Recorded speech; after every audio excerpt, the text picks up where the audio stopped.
Hi, everybody. Randy Shaver along with Kevin Gorg. This is Fantasy Huddle. Thanks for being here. This show presented by Aquarius Home Services and brought to you by 10K Construction, Minnesota Masonic Charities, and Lexus of Maplewood and Wayzata. All right. What's the big news this week? I've circled Brian Dable getting fired as the big news of the week. Is there anything else that you think tops that before we dive into the games for fantasy this week? No, without a doubt, that's the biggest news. And I think it's really unfortunate and probably a little bit unfair. Jackson Dart was his guy. I heard you on the radio this morning here locally in the Twin Cities. I completely agree with your take. It never really had a chance, and unfortunate for sure. And now if you're, again, playing fantasy football, which we all are, let's see what the ripple effects are. Is Jackson Dart going to come back here and be the same effective quarterback he's been? I think he's going to be a tremendous fantasy asset moving forward. He's in concussion protocol right now, so check with Kevin on Friday for his status in their football game this week against Green Bay. But if he's playing, obviously he's one that you've got to circle on your sheet. There weren't really any big devastating injuries this week, so I think we can kind of move into what we're looking at for games. Two teams are on the bye, the Indianapolis Colts and the New Orleans Saints. So we'll start with the Vikings game, which is a noon start on Sunday. Then we'll work our way through Thursday and Sunday morning and into the rest of the schedule. But Kevin's got the Bears at the Vikings on Sunday. Yeah, super important game for both teams. Bears are on a bit of a heater right now, although it's a little bit smoke and mirrors. They were fortunate last week to get by the Giants. On the Bears side in fantasy, Caleb Williams has become a very useful starting quarterback. And I think against the Vikings on the road inside U.S. Bank Stadium, I think you have to temper your affections just a little bit. He's had the comforts of home, and he wasn't all that great last week until the fourth quarter against, I think, a very middle of the road, if not below class New York Giants defense. So I'll start Caleb, but I don't love it. The backfield to me comes back through DeAndre Swift. Monangai is a really nice player, but Swift getting the lion's share of the work there. He's the one you want to start. Monangai's the handcuff in case Swift goes down again. He is an older back, and that is certainly possible. Odunze is the go-to receiver in this offense, but I actually think the Vikings and the under is the way to play this game. So I'm not big on the Bears this week. DJ Moore is a dart throw I would consider, but really not a lot there. Loveland, their tight end, I like a lot. They're just not consistently using him, Randy, but certainly a guy that should be on your radar. He's a big, talented kid. He's a kid with some upside. On the Minnesota side, listen, J.J. McCarthy made some mistakes last week. That's going to happen. He started 4 games in this league. Against the Bears defense, I think the Vikings are going to score some points. I think J.J. McCarthy will put up a crooked number in terms of touchdown passes. So startable, yes. Studley, not quite yet. Backfield still muddied. Again, you got Mason, you got Jones. I don't love it. Either one of those guys can do it, but I don't know how you really decide which one you're going to use. Jones, to me, looked good last week, but again, when you're splitting up those carries and those touches, I don't love it in fantasy. I think Jefferson gets right this week. He didn't look right last week. There was some frustration late in the game. I think the squeaky wheel is going to get the grease. I think Jefferson has a big game against the Bears. I don't think they can stop him. Addison also startable. Hawkinson, again, got to be frustrating for fantasy owners. He has not been a consistent performer. I don't love him, but if you're in a pinch with some bye weeks or injuries, you can use him. So I've got the Vikings in the under and kind of a 24-14 type of game, Randy. All right, so you're very good at over-unders. I'm going to give you 2. What's the over-under on batted balls for J.J. McCarthy? 2.5, and I wouldn't be afraid of the over. Yeah, exactly. It's hard to handicap batted balls, but that has been his Achilles heel. How about this one? Over-under false starts by the Vikings at home. If they have 8 again at home, there's going to be a real problem. I mean, on the road in a lousy building. There's already a real problem. I know, but and again, people have to remember this kid's made 4 starts, and there are going to be issues week by week. I look back at Peyton Manning, John Elway. These are Hall of Fame quarterbacks. Their first years were a complete, total disaster. It hasn't been that, but I think the 8 false starts is a bit of a red flag, and I think they've got to get the quarterback and the offensive line back on the same page. I think the Vikings are in a very good spot this week. All right. Speaking of the Vikings, coming up in a little bit here, we're going to announce a keyword for a giveaway to the Vikings, 2 tickets to a Vikings game against the Lions on Christmas Day. Ooh. So there's going to be 4 consecutive weeks of giving out keywords on our show, and some lucky winner is going to take home 2 Vikings tickets, courtesy of Fantasy Huddle. So there you go. We'll announce that keyword in a little bit. All right, let's move on. Jets at New England. It's a 7:15 start on Thursday night. On the Jets side, they've won a couple of games. Garrett Wilson is a no-go. He's out. In fact, if I know in my leagues this week where I have him, I've dropped him. I've moved on. I just said, you know what? Even by the time he gets healthy and well, probably will not be able to help my teams at this point. And in some of my leagues, I'm kind of desperate to win right now. And so I can't have a blank roster spot. I need to be able to have some flexibility. So, but he's not going to play this week. Justin Fields under 55 yards passing in 3 of the last 4 games. Oh my gosh. Lord. This is the NFL. I mean, that's just unbelievable. Breece Hall, I think you got to play him. Mm-hmm. It's not super reliable. The Patriots have a good defense. The Patriots are really good. The number's 44.5, and New England's a 10.5 point favorite. So understand that New England is likely going to dominate this football game. I just think that the only fantasy person on the Jets side I would even think about is Breece Hall this week, and I kind of cringe a little bit at that. On the other side, if Ramondre Stevenson doesn't come back, he's not healthy enough to play or whatever, Travion Henderson, I think, is very playable this week. And so last 3 games, he's been averaging over 7 yards a carry, 277 yards, a couple of touchdowns, looked great last week. So I think you need to think about playing him.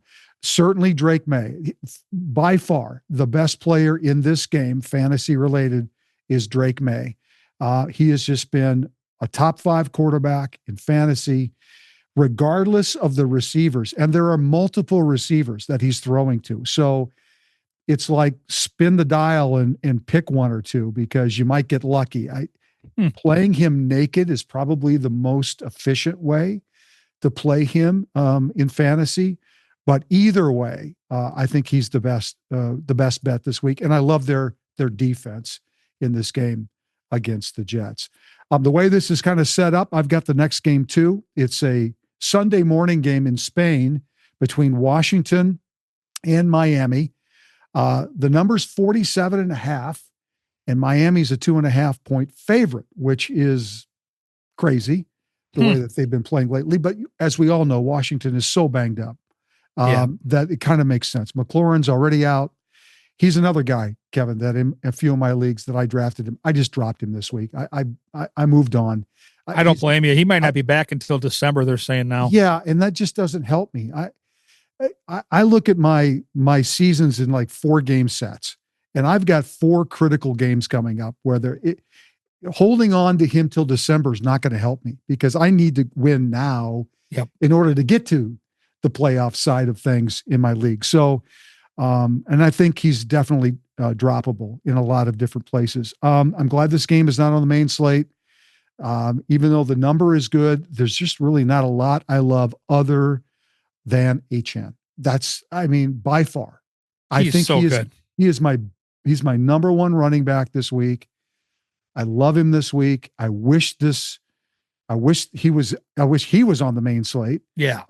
But he's really the only player that I would even think about trusting. Not even Waddle? Well, Waddle comes with Tua.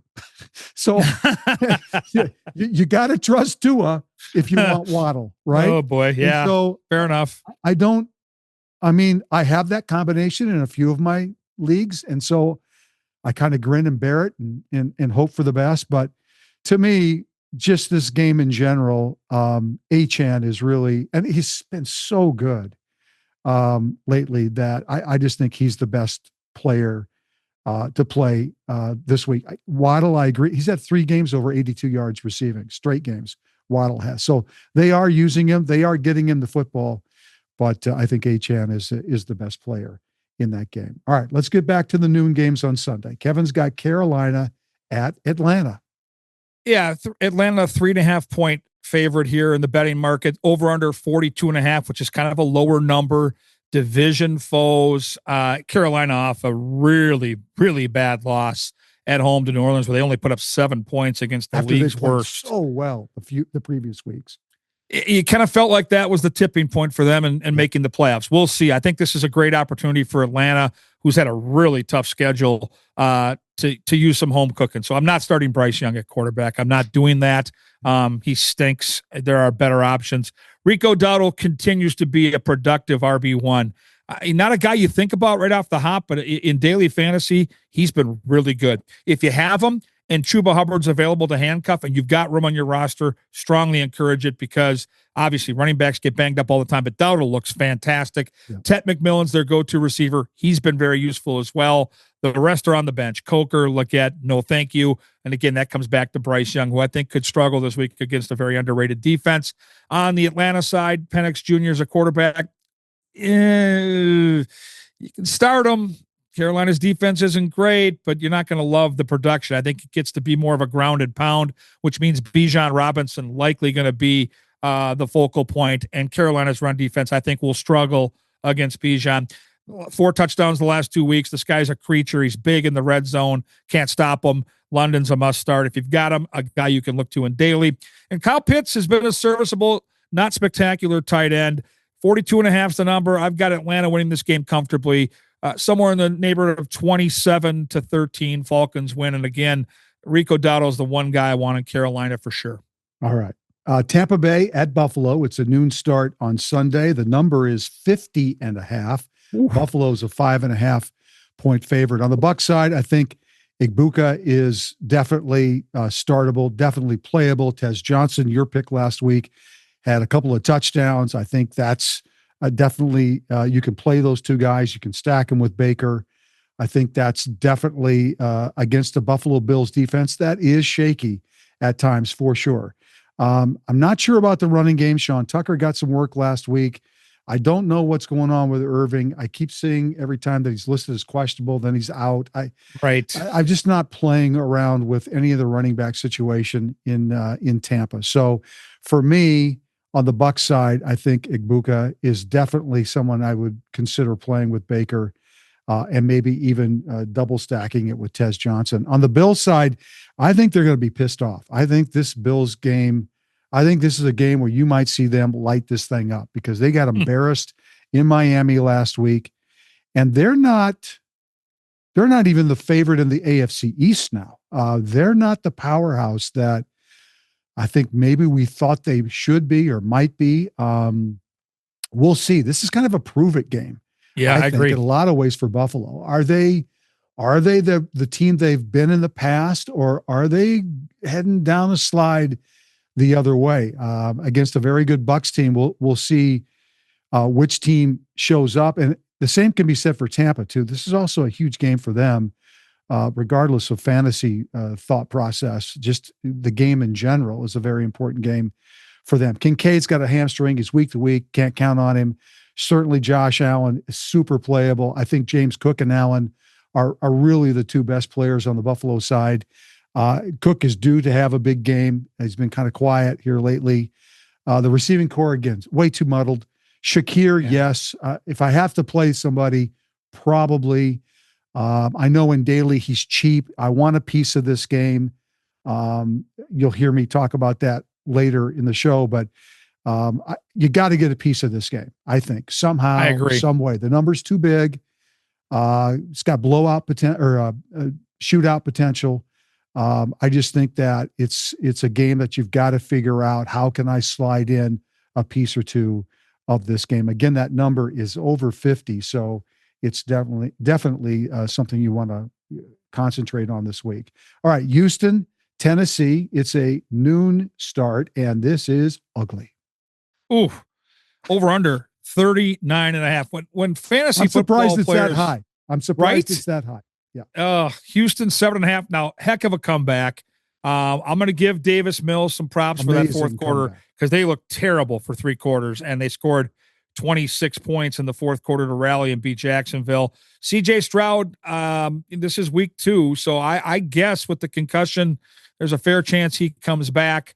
Not a game I'm looking to do much with, though, even with CJ Stroud. Nico Collins, absolutely stud receiver, back over 100 yards last week, even with the backup quarterback.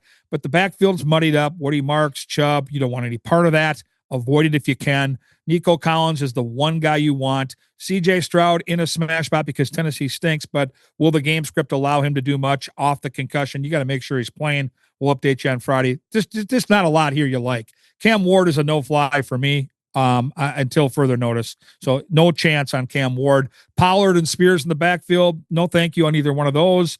Oyamana, the receiver, or Dyke, again, dart throws. You're not doing much with Tennessee. They're the worst team in football. They don't score. And in fantasy, you have to learn to avoid in your season long and your daily teams like the Tennessee Titans. So for me in this game, if you're going to see much, it's going to be Nico Collins related, Randy, and that's about it. I will say this. I do like both defenses in this game. Oh, yeah. The number is so low. Good point. That, especially for like daily, Tennessee's got the lowest price defense on FanDuel this week. And to me, that's not a bad pick. No, it gives you so much more leverage. Yes, and this game could be 13-10. Yeah. And they're at home. I just think that there's potential there for a good, as you said, like a 13-10 kind of a game where maybe there's a turnover or two and some sacks along the way. But I would say that Tennessee defense, Houston defense for sure, but Tennessee is something to look at too. All right. Green Bay at the Giants, noon start, 44.5. The Packers are an early 7.5 point favorite in New York. That number could flux with the news of Jackson Dart, whether he plays or doesn't play. That game Monday night was just ugly. Awful. Against the Eagles. The Packers are a mess on offense. And yes, Jacobs for sure can play him. I don't like anything on the pass side for Green Bay.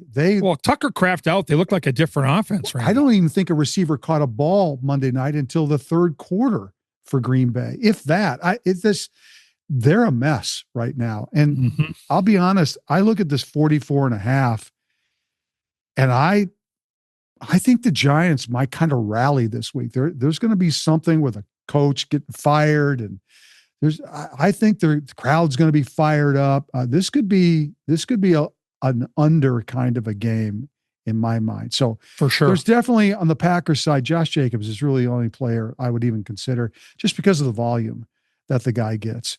On the Giants side, obviously reacting to the firing of the coach and Jackson Dart. I mean, if he plays, he's the first rookie quarterback in history to have 1,400 passing yards, 300 rushing yards, and 15 total touchdowns in his first 7 career starts. Wow. That's never happened before in the NFL.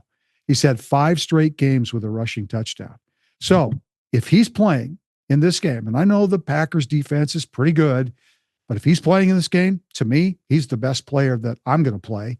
Yep. And I'd play him naked in this game just because of all of those things I just said. I think the Giants might win this game. That's just my own gut feeling about this game. I think Matt LaFleur might get fired if that happens. The Packers are moving in the wrong direction, and I think you might see the Giants kind of rally with the coach being let go. I don't think it'll go the other way, at least not for the first week. So having looked at that, having said that, those are kind of the only 2 guys, Jacobs and Dart. The running back situation for the Giants is muddled. The receiving is muddled. There just isn't anything clear cut in a game where Vegas says the number's 44, which would tell you fantasy wise, there's some pieces to play, but they're not clear cut pieces to play. I don't think in that game. Let's go to Cincinnati at Pittsburgh. It's a noon start. And I like this game. Oh, here's the deal. Like I look at the last 2 games we've talked about. It's like when your lady friend wants to take you to the good earth for a meal and you walk in and Houston's playing Tennessee or Green Bay's playing the Giants. And then she gives you the green light. And you get to go to like Texas Roadhouse and just pig out. This Cincy Pittsburgh game is the Texas Roadhouse, baby. They're bringing those rolls with the cinnamon butter. You got the salad, you got the steak, the big baked potato. I'm loading up on this game. I can't wait to touch this one up in fantasy. Flacco must start. He's been red hot with Joe Burrow back at practice, maybe since he gets a little juiced up here. Yep. I think Chase Brown can be fired up against a Pittsburgh defense that's been awful all year long. And then obviously Higgins and Jamar Chase, as good a 1-2 punch as there is in football. You can load them up any which way you want in fantasy. You're going to want a game like this with a total of 49.5. Pittsburgh, though, favored by 5.5, which I found to be a little on the high side. I think this could be a close. The Bengals defense is so bad. I mean, well, that's the thing. And it's just too bad because if you remember one thing from today's episode outside of the code word for the Viking tickets, remember this. The Cincinnati's defense just gives up tight end touchdowns, 12 this year. Right. And now we've got this Pittsburgh team where you've got to choose from 3 different tight ends. I think Freiermuth is the guy I might take a spin on cheap in daily, but remember every week that Cincy is the giver of tight end touchdowns. Aaron Rodgers is going to feast on this secondary, a bounce back game for him in this offense. Jaylen Warren is the running back that scores every week, scores good numbers every week, and nobody talks about him. He's a great player, and he's a consistent player. You want Jaylen Warren in your daily fantasy lineup. And I think DK Metcalf, off back-to-back kind of middling weeks, I think he gets right this week against a Cincy team that literally just gives up so many points through the air, whether it's tight ends, receivers. I love this game. I think it's going to be a high-scoring game. I think you're going to have to score in the 30s to win this game. I'll call for Pittsburgh 33-30 over Cincinnati, and I am going to load up on this one. All right, let's move on. Chargers in Jacksonville. It's a noon game on Sunday. 44.5 is the number. Chargers are a slight favorite at 1.5, maybe 2. Jacksonville, of course, coming off that monumental collapse against the Texans last week. On the Chargers side, McConkey, since week 5, is averaging 16 fantasy points per game. So keep that in mind as we move forward, because the first 5 weeks we were like, oh my God, this guy is just having an awful season. And Johnston was the guy, then Keenan Allen was the guy. Well, it looks like McConkey has kind of resurrected himself. Herbert is really good. Gadsden's banged up. Keep an eye out on that.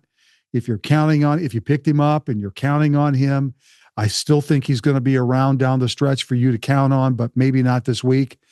If he's out for longer, that's a tough blow because he's proven to be a pretty good player. But there's plenty of things to stack here against Jacksonville, whose defense early in the year was actually really good. They were leading the NFL in turnovers, but not now. They are not playing well right now. And this is sometimes in the NFL, it's not who you play, but when you play them. Mm-hmm. And I think for the Chargers, this is a perfect week for them to go east, which is never easy when a West Coast or an East Coast team goes to the other coast. But I think this is a good week for them to go east because I think Jacksonville is in a world of hurt right now. So I do like Herbert. I like stacking him. And you could go a number of different ways with the receivers if you wanted to go that route. I know the number's not super high. I like your Steelers-Bengals game better. But if you wanted to be sneaky, I think you could look at this game a little bit as something like that. Vidal, I think, is certainly playable in this game too, as ETN is on the other side. There'll be some points scored in this game, and it may end up being passes inside the 5, and then the running backs get the touchdowns this week. So it could end up being that way. On the Jags side, Trevor Lawrence is just not good. I'm sorry. I think the time is up in Jacksonville. He's just not very good. He's average. Yeah. He's I agree. Just not. And so I don't really like the Jags side. I like ETN a little bit. He's been, in the last couple of weeks, he's been over 15 fantasy points each week. So, I mean, he's playable in this game. If you look at the betting market right now, in the middle of November, as we approach Thanksgiving, the 2 betting favorites in the MVP market are Matt Stafford and Sam Darnold. Think about that for a minute. No, God, no, we didn't need him at all. Didn't need him. No, 14-3. Let's get rid of this guy. Nope, he's been unbelievable. He's been so good. And if you're playing daily fantasy, if you're playing season long, you know it. You're starting him. And if you're playing daily, this is a sneaky good spot because I think with the total at 48.5, kind of a showdown game. Rams hovering around a field goal favorite. This looks to me to be a real playoff preview. This could be a great football game. Yep. The backfield again in Seattle is something you want to try to avoid. Walker and Charbonnet just cancel each other out. Jackson Smith and Jigma, my goodness. You can make a case that this guy's the best receiver in football. Yeah. It really, I don't even think there's much debate right now. He's consistently the guy you want. And because of that, the other receivers in Seattle get overlooked, and rightfully so. But I like a Darnold, Jackson, Smith, and Jigma stack almost every week, including this week. On the LA side, it's the big four for me. And you're going to have to watch a little bit of an injury update on Friday with one of the big four. But Stafford, ridiculous numbers, averaging in the last month 3.5 touchdown passes a week. That's nuts. Kyron Williams off 2 touchdowns. He's been great. Puka is top 5 for sure as far as receivers go. Devontae Adams has an injury, and that's something to monitor as the week progresses. It's still early as we record here on Tuesday, but something to watch for sure in a showdown game. Should be a lot of fun, but stick to the core players in this one. I've got the Rams winning this game somewhere in the neighborhood of maybe 28-24. It should be a fun game to watch. All right, let's go to San Francisco, Arizona. It's a 3:05 start. The number's 47.5. The Niners are 2.5-point favorites. I really like this game a lot. CMC is on pace for over 1,000 rushing and 1,000 receiving, which is pretty impressive considering all the injury issues he's had in his career. He's had a really nice comeback year. Mac Jones has been really rock solid. He has saved their season, basically. And there's still a long way to go in that NFC West, which is super competitive. Kittle got back on track, got a touchdown last week. Jennings is looking better. He's in the mix. They still got injuries to a lot of receivers. If they ever get healthy on the 49ers side at receiver, it could change a lot of the way we look at how San Francisco is playing. They're a little too unpredictable, I think, in a lot of different ways. You never know which team's going to show up. Especially on the defensive side. This game is 47.5. Vegas is thinking 25-23, somewhere in there, 25-22. That's a lot of points to give up. And I think it's going to go higher than that. I really think the over in this game is what to look at. So for me, I love CMC. I think you got the volumes there. He's going to get touches.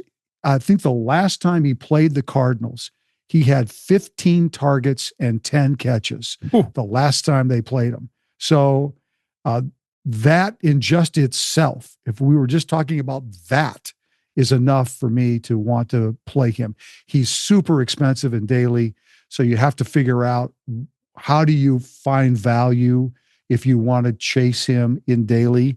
But as a standard PPR play, he's a great play this week.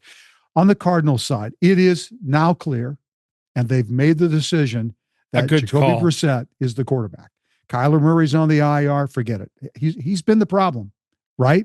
Because Marvin Harrison has had double-digit targets ever since Brissett started playing quarterback for him, since Kyler's been out. McBride has been eating every week.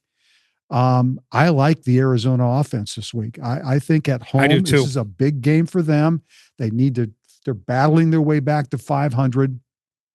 I like their pass game a lot. I think it's sneaky. I like Jacoby Brissett. He is cheap in daily this week. I think this is me now. I think it's got shootout potential on both sides. So do I. And so I like this side of the game, and I could see, playing this game, 2 players on one side, one on the other. Find a bring back if you're going to stack one side, right? The running game for Arizona, I'm not in love with. I'm not even going to mess with it. I think it's a secondary thought for me. I just think Harrison and McBride and Brissett are the ones that I really like this week. And again, I can't emphasize enough, I do love this football game this week as far as fantasy goes. Let's go to Baltimore at Cleveland. Why is this a 3:25 start? I have no idea. I'm with you. Did somebody think this was a national game? I mean, that's gross. Wow. whatever. Yeah, the total's 41.5. Yeah. Baltimore's favored by 8.5. So they're telling you right off the hop it's a 24 to 13 type of game. Why do we want to watch it? Baltimore's going to get the money. They're going to win the game. It just comes down to what type of game it is for us in fantasy. I don't love the game. I love some of the players, so I'm in a weird spot with this one. Cleveland's defense, especially at home, has been pesky. They've shut down some good football teams on their home field. So, yeah, Lamar, obviously, he's a stud. You're going to start him, but I'm not looking this to be some kind of 5-touchdown operation where he runs and throws a bunch of touchdowns. He'll get at least a couple. Same thing. Derrick Henry's in a good spot, but again, Cleveland's defense is legit against the run. So I don't see, kind of like last week against the Vikings, like Lamar and Henry were fine, but they weren't going to win you a game as far as fantasy goes. So start them. Don't expect a smash spot here, in my opinion. Same thing with Zay Flowers. The tight ends are Andrews and Likely.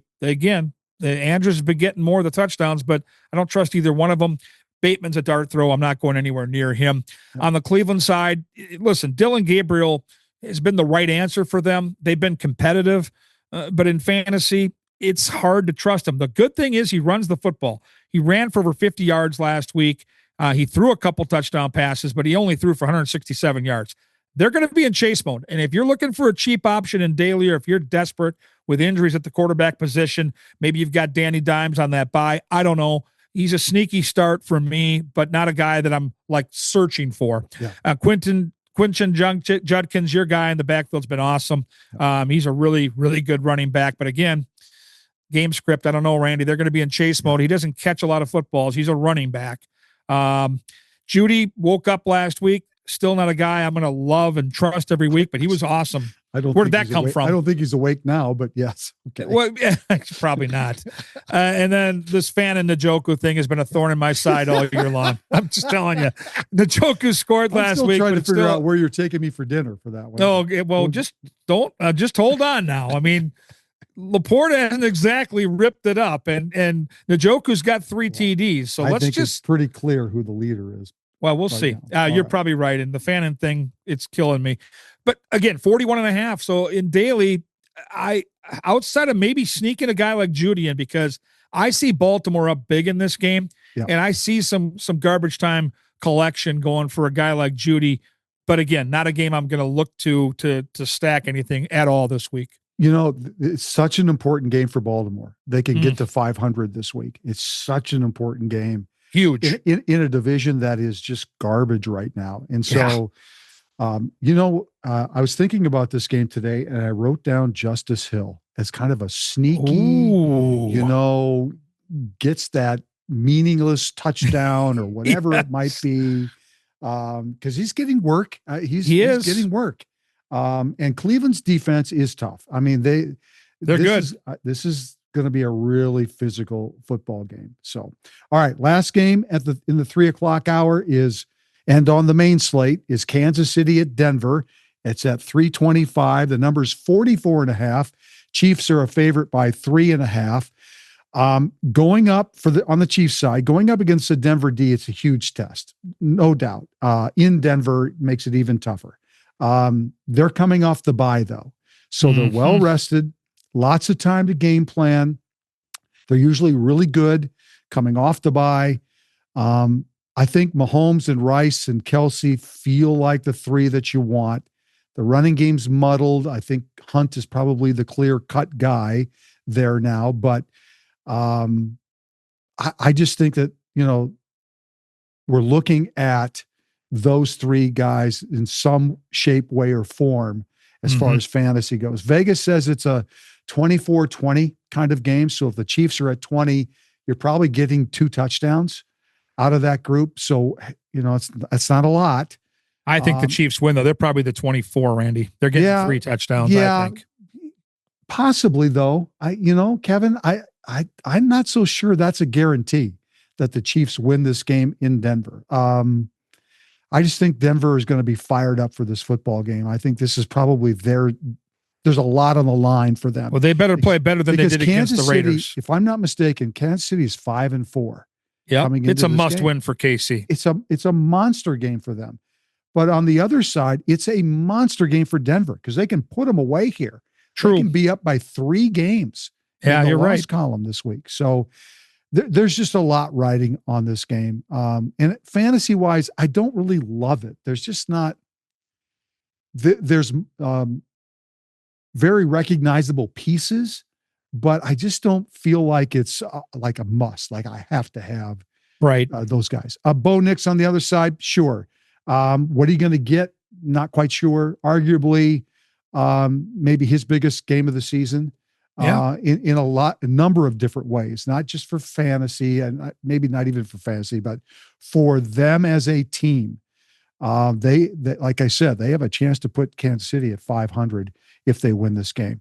The only other name I wrote down, other than Nix and Sutton, because if you're going to stack, obviously I think Sutton's the guy, is RJ Harvey. And I know it's one of those games again, right, where somebody sneaky is going to do something in this game. I agree with that. Yeah, somebody sneaky. The Chiefs are the kings at this, where you're counting on Kelsey. It feels like a Kelsey game, and then Gray catches like 2. It's just they're the kings, and I think Denver in this game, Harvey, maybe Dobbins, but Harvey kind of feels like he could be that sneaky spot. But it's going to be a tough physical game. Could be a field goal battle in a lot of ways here too. So if you have both kickers, I think it's a good game to have those kickers because maybe there won't be as many touchdowns scored as we think. But that's kind of the way I'm looking at that game. All right, let's go to Sunday night. I like this game. It's going to be fun. Detroit, Philadelphia. It's a 7:20 game on Sunday Night Football. Yeah, I understand why it's the Sunday night game. I wish it was on the main slate. Yep, 49.5 total. Philly favored by 1.5. Excellent teams. This could be a preview of the NFC Championship as I look forward to the next couple of months. Dan Campbell has taken over the play calling in Detroit, and that is significant. And there's a player I'm going to talk about here in our analysis that is severely impacted on the positive side of the ledger by Mr. Campbell calling the plays. Jared Goff is a start for sure in this spot. They are likely going to have to put up some points to win this game. Philly defense can be tough, but they're going to have to throw the ball. Gibbs is a cheat code. He's like Achin. He catches the ball. He runs the ball. He's electric. If you have Jahmyr Gibbs in season long, you're loving it. In daily, again, this is kind of a standalone game, but keep that in mind. He's expensive.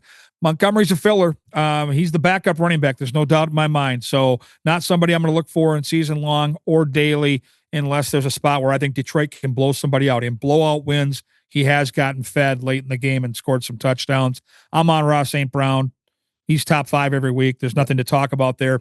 Laporte is in a good spot here. I think Laporte is in a key game on the road where you're going to have to be kind of diverse with your play calling. Laporte is startable, but Jameson Williams is the guy that is most impacted by Dan Campbell calling the plays. He was awesome last week. 3 of the last 4 weeks now, he's had double-digit fantasy points after a month of doing nothing. So with Dan Campbell calling the plays in daily fantasy, he's still pretty cheap.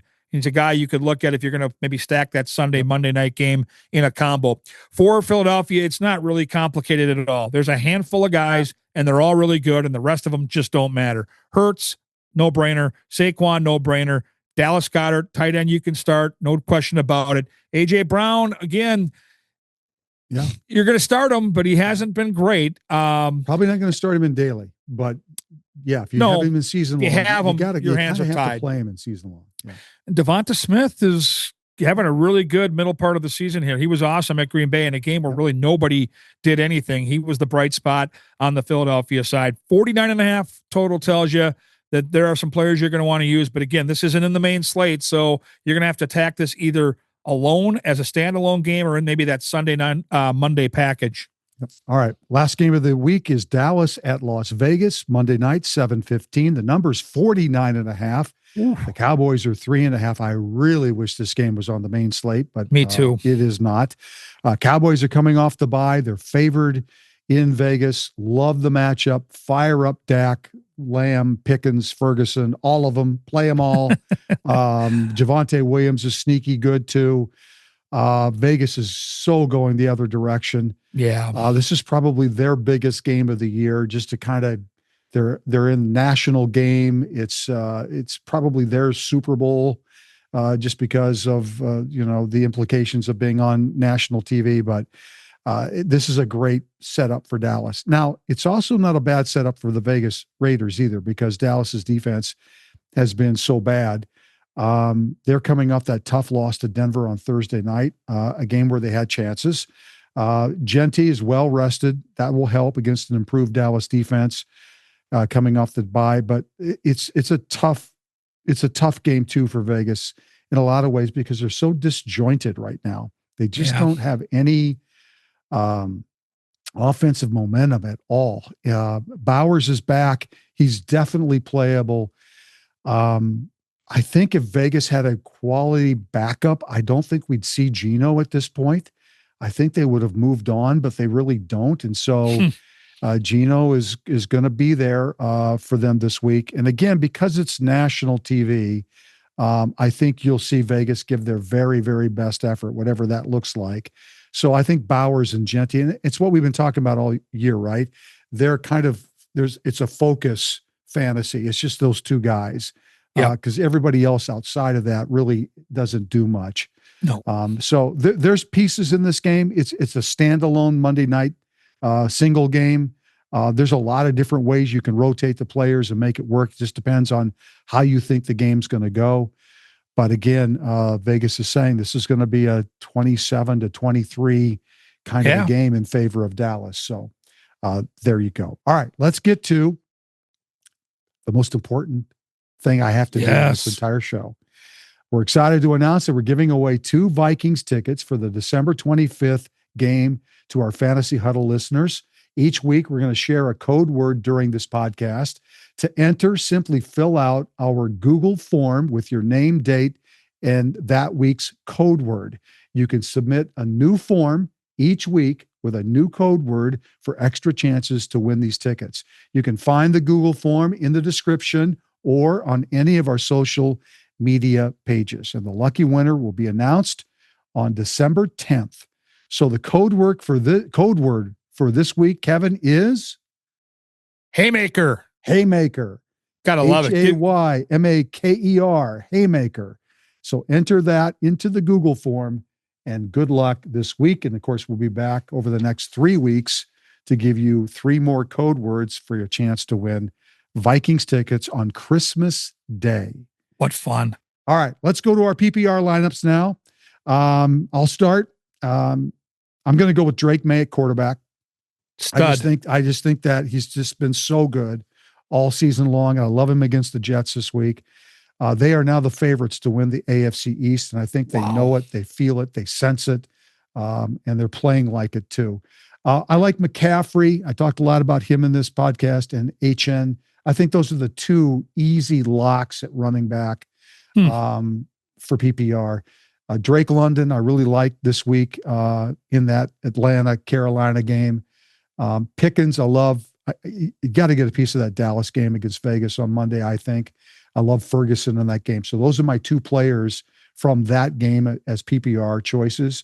And I think James Cook for Buffalo against Tampa, because the number is so high and you got to get it. I mean, Josh Allen or James Cook are really the only 2 guys in that Buffalo side of things that I would even touch. So these are the guys, if I had all the money in the world and I could put a lineup together. Wouldn't this be fun? Drake May, Christian McCaffrey, Devon Achane, Drake London, George Pickens, Jake Ferguson, and James Cook. All right.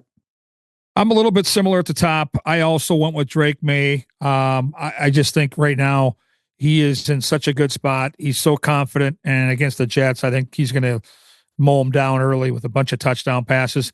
Like you, I used Achane. He is a cheat code in fantasy. Whether Miami wins or loses, this guy produces every single week.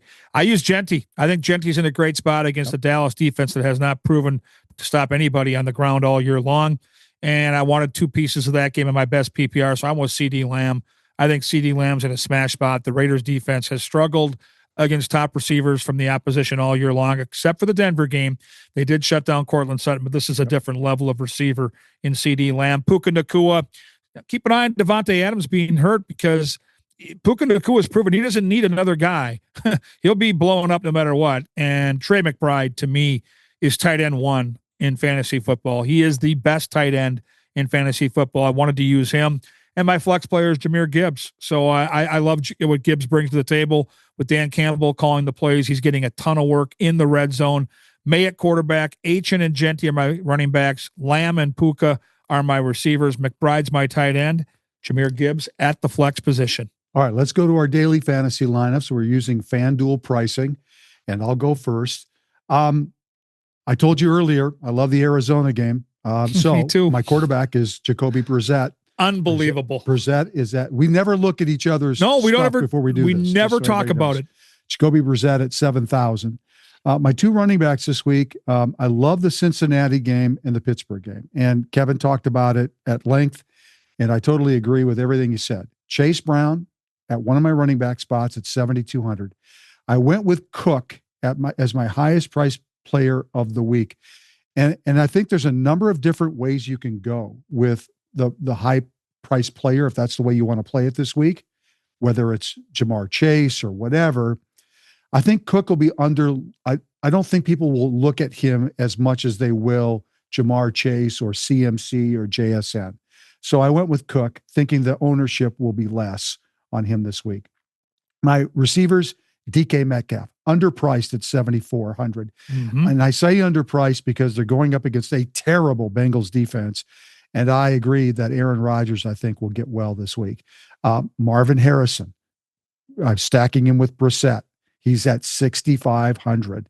And again, for the talent level, that's too low, in my opinion. He's still got opportunities to have a big game. I'm bringing back Juwan Jennings from that game as my third receiver. He's at 6,200. My tight end is McBride. I agree with you. He's the best tight end to play, especially on the FanDuel main slate this week. He's 7,700. He's the highest priced tight end. But the way they're playing, and if I'm right, and it's a shootout, and they're throwing the ball back and forth, he's going to get his and likely a lot more. Because I spent all of that, here's what I did. My defense is the Giants at 3,000. Now, the Giants, they're playing against the Bears or the Packers. Packers. Week, right? The Packers look so bad. Yeah. The last couple of weeks, and I know they could get well this week. They could. But I am going with the thought process that the Giants are going to be fired up. The coach is gone. Yeah. There's going to be a different energy. They got a lot to prove, blah, blah, blah. And they're the cheapest defense on the list. So I'm going to go with the Giants at 3,000. And so my flex is Shakir from the Buffalo game at 6,100. So here's my FanDuel lineup for this week. Jacoby Brissett at quarterback, Chase Brown, James Cook at running backs, Metcalf, Harrison, and Jennings at the receiver spots. McBride is my tight end. Shakir from Buffalo is my flex. And the defense is the New York Football Giants. Love it. Well, I'm going to say this on the front end. I'm going to do multiple main slate lineups, and one of them is going to include Jamar Chase. I couldn't fit him in. I couldn't fit Flacco in. So I did the same thing you did. I said, the heck with it. I'm going to spend $7,000, and I'm going to use a very useful Jacoby Brissett, who's cheap, going against a San Francisco defense that last week literally could not stop the Rams at any point in that football game. The Rams called the dogs off, started the fourth quarter with 44 points on the board. Give me Brissett at home in a get-right spot. I'm going to tee him up with McBride, the tight end, who, as you mentioned, is 7,700. That's my stack on the Arizona side. I have to have some slice of that Cincy-Pittsburgh game. Like you, I went with Jaylen Warren. If you go back to the last time these teams met on October the 16th, he posted 20.8 fantasy points, and he's super cheap at 7,000. That allowed me the freedom, Randy, to use Christian McCaffrey. He's the most expensive player this week. I think he's in a really good spot indoors against Arizona. I see nothing lower than 20, maybe in the 30s. The great bring for back. him. Yeah, I love him. I love McCaffrey, and that's where I went. And then I had to get really creative. And here's what I had to do.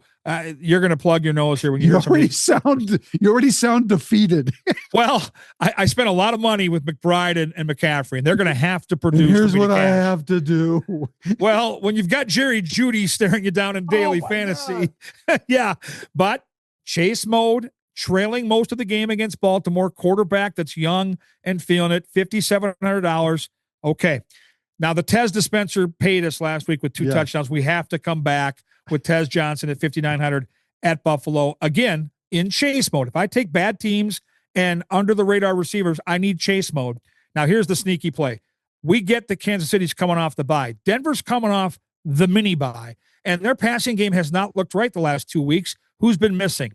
The X-Factor guy, Marvin Mims. He's likely to return this week, and he's $5,000 in daily. You can bet me that Denver's going to find a way to get their big play guy involved in the offense. Marvin Mims is the ultimate dart throw, but that gave me the freedom to go with a legitimate flex player who is Travis Etienne. I think Etienne's in a good spot at 6,800 to have a solid game for Jacksonville, and I'll go back to what I said about the Houston-Tennessee game.